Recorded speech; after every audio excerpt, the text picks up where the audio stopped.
Brest est envahi. Ils sont partout. Ils ont pris possession de notre ville. Brest est envahi. Partout des guérites, des barbelés, des murs. Que se passe-t-il à l'ombre de ces murailles occultes? Brest est envahi.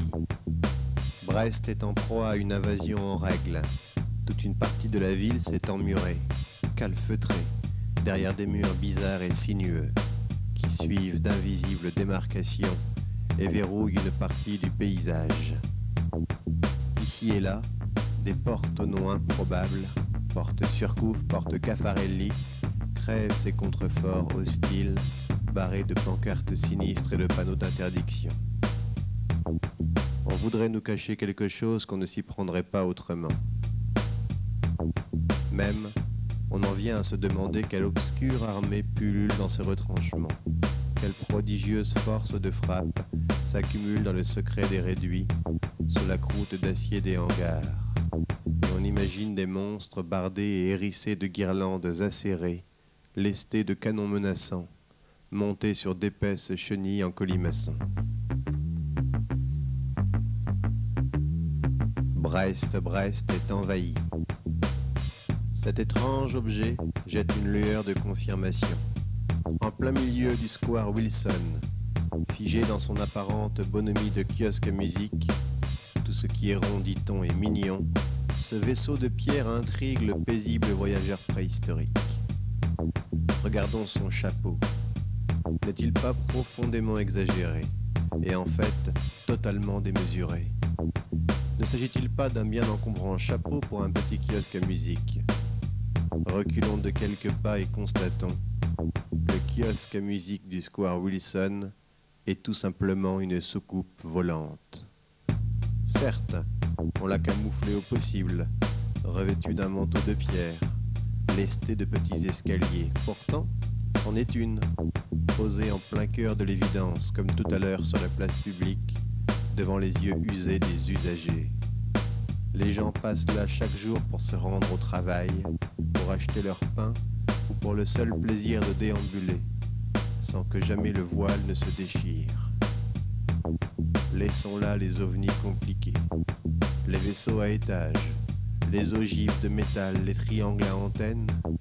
Voilà une simple soucoupe posée là au terme d'un mystérieux voyage cosmique. Il y a d'autres soucoupes volantes à Brest, posées en plein cœur de nos habitations. Regardez. Le vaisseau mère est, de toute évidence, le centre social de Kérango. Un jour, ils partiront, et ce jour-là, il est à craindre que cela ne fasse un grand vide. Car on s'est habitué à ce centre social, au point d'en oublier qu'il s'est agi autrefois d'un vaisseau spatial. Brest est envahi. Brest est en train de changer. Lentement, sa structure profonde se liquéfie, mute, prend des formes alarmantes. Le port, jadis industrieux, développe des monstruosités, des anomalies, et des grues à tête dentelée viennent pousser entre les plaies ouvertes des ronds-points. Des contreforts brumeux du port de commerce jaillissent d'improbables êtres qui empruntent tant à l'industrie qu'à la science-fiction la plus béate. Témoins, ces formes grotesques à 4 pieds, bicolores comme des médicaments communs, couronnés de petits balcons métalliques. Quelle sorte de gaz recèlent-elles? Quels odieux remugles les dilatent? Tout porte à croire que ces semi-épaves sont des bombes.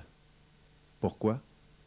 Qu'on essaye simplement de les soulever et l'on se rendra compte qu'elles sont posées là pour y rester, et que la main ténébreuse qui les a apportées n'est pas une main d'homme. Une grue pour les soulever? Il n'y a pas de prise. Lentement, ces marmites à cul de poudre, gorgées jusqu'à la moelle de boulons et de clous, attendent l'heure de sauter. Brest est envahi. Brest est envahi. Ils sont partout. Ils Ils ont pris possession de notre ville. D'où viennent-ils? De quelques galaxies improbables perdues dans les confins du cosmos intersidéral? De Proxima du Centaure? De la galaxie des chiens de chasse? De Cassiopée? Nul ne le sait, mais une chose est sûre. Aujourd'hui, à l'ombre de nos bâtiments si chers, une armée pullule en toute impunité. Brest est envahi.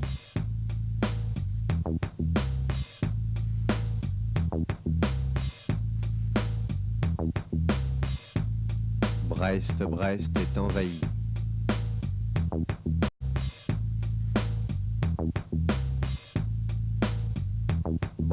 Brest est envahi.